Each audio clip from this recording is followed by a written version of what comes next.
Hello বন্ধুরা, কেমন আছো তোমরা সবাই? আশা করি সবাই খুব ভালো আছো।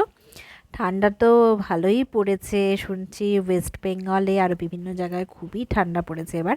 তবু আমাদের এখানে মুম্বাইতে তো অত বেশি ঠান্ডা পড়ে না, হালকা হালকা ঠান্ডা আছে, মানে খুব প্লেজেন্ট ওয়েদার।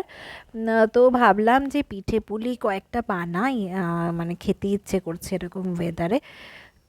পিঠে পুলি উৎসব তো চলেই আসলো, মকর সংক্রান্তি আর দুদিন পর। তো আমি আজকে ভেবেছি যে দুধ পুলি বানাবো। তো দেখো পুলিগুলো আমি ভেজে নিচ্ছি, একটু লাল লাল করে ভাজতে হবে। কতগুলো আমার বড় বড় হয়ে গেছে, আবার কয়েকটা ছোট করেছি।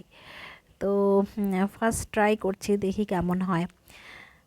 তো আমি ভেতরে দিয়েছি নারকেল আর চিনি আর গুঁড়ো দুধ, ওগুলো দিয়ে একটা স্টাফিং বানিয়েছি, এলাচ গুঁড়ো।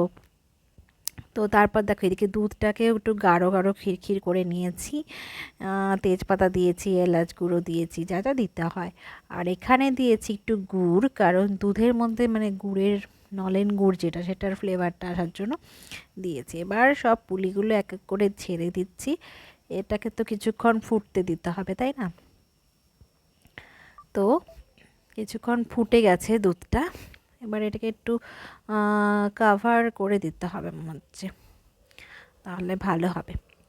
আর তোমরা কি কিছু বানালে পিঠে? থাকলে অবশ্যই আমাকে জানিও কমেন্টে। আর এই যে হয়েই গেছে, তো কাভার করে দিয়েছি, তাও আর একটু ফুটছে। মোটামুটি দুধটা জমে গেছে, ঠান্ডা হলে তো আরও জমে গেছে। দেখো রেডি হয়ে গেছে আমার দুধ পুলি। Bye bye.